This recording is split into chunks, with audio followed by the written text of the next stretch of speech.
My A1C went from 7.1 to 6.4, and it's still going down. So that's exciting. And then my fasting blood sugars, as long as I've had diabetes, have always been in the 200s. They always shot up overnight, and it was always 200 when I woke up. And now it's usually around 88 when I wake up in the morning. I've lost a total of 22 pounds since March of 2020. I had lost 10 pounds, then I've lost 12 more.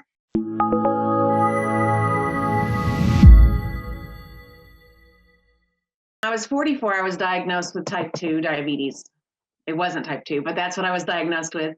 And so I was very sedentary. I was working full time as a nurse. And so I just did my work, came home, didn't really pay a whole lot of attention to what I ate, but took it very seriously when I got that diagnosis. And so I started doing what everybody does and started doing the low carb, kind of a keto based diet, and lost 30 pounds and started running. I actually got up to running half marathons, and I've done 22 half marathons and a bunch of other races. So I really got serious. And so at first things looked better. I think I gave my pancreas a little more time. Inevitably, because I was type 1, it was going to poop out on me. And so when I turned 49, the numbers started getting worse, despite everything that I did.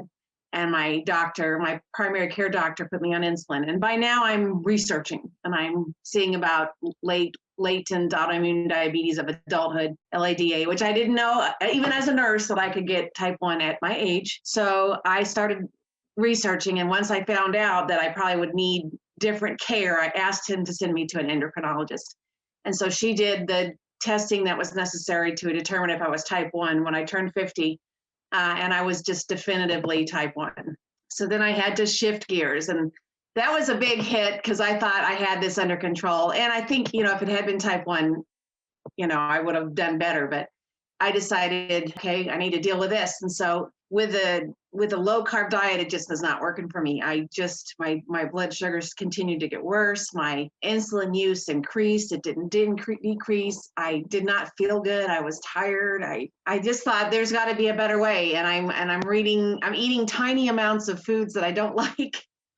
I'm missing all the foods that I love. And I'm thinking there's just got to be a better way. I have been dipping my toes into some vegan or vegetarian stuff for a little while. At that point, I had the Forks Over Knives app, and we did Meatless Monday. And so then I have a friend that's vegan, and I started looking into that.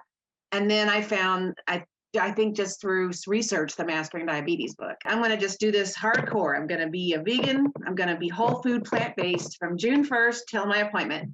And then I'm going to see what the numbers say. And then I'll determine if I'm going to be able to continue this lifestyle. So I followed the book. I ate the green light foods. I was amazed. I really was amazed because my insulin use just started coming down and down and down. And I'm eating tons of delicious food and all these fruits I haven't eaten literally in years, and oatmeal, and like steel cut oatmeal, but the whole grains. And I was just blown away. I wanted to be a diabetic educator because I see what's going on. Like now my eyes are open as a nurse, and I see the foods that are brought up, and I try to educate my patients and even like put out their ideas of how they can manage themselves better. But I can't toe the ADA line. I just can't. I can't teach something that is not healthy. And I like the whole food, plant-based, no oils is what I say. It's like get as close to nature as possible, like food's supposed to be. And I think people are more open to hear that, not a lot of, preservatives and frozen and all this, but like food's supposed to be. Yeah. And so, and people have seen like the difference in my energy levels and how I feel and how I look. And so I'm, walking testimonial, but I also just want to help change people's lives. They could have it so much better. Yeah. It could be so much better. I've really seen some amazing changes in my numbers. I've kept track of what I've had going on since I started with the Mastering Diabetes, and my A1C went from 7.1 to 6.4, and it's still going down. So that's exciting. And then my fasting blood sugars, as long as I've had diabetes, have always been in the 200s. They always shot up overnight, and it was always 200 when I woke up. And now it's usually around 88 when I wake up in the morning. I've lost a total of 22 pounds since March of 2020. I had lost 10 pounds, then I've lost 12 more. And then my time in my range of ideal blood sugars has gone from 56% to 72%. Total cholesterol has gone from 190 to 130. My triglycerides went all the way from 178 to 73, which really lowers my cardiac risk. It's exciting. That one I love. And my carb to insulin ratio used to be 1 to 6. It's 1 to 25. I still can't believe that number. And my carbs per day, oh my gosh, I used to only eat like 30, the bacon and cheese and all that, and felt so terrible. And now I'm eating probably 300 carbs a day of stuff I am loving to eat, big bowls of yummy stuff. My resting heart rate now, just being so much healthier, it started off being about 100, and now it's in the 50s to 60s. Because I feel so much better. I'm able to work out more. I feel better, less pain. And so, yeah, my resting heart rate is much better. My dad's super stubborn, and I'm surprised he's even taking. My mom actually was sneaking it to him and putting it in his tea in the morning. And so now that he's like done the research and he's heard my numbers, he's really excited about it. And he gives blood regularly.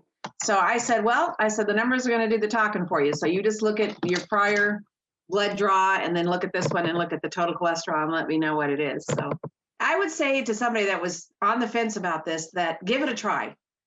Just at least try it until your next doctor's appointment. Just do the program to your next doctor's appointment. You don't have to be a fancy cook. You don't have to like get out the cookbook and make all kinds of fancy things. There's all kinds of yummy, delicious stuff that you can be eating, fruits and vegetables and grains and things that are really delicious that you probably have been missing that you could eat.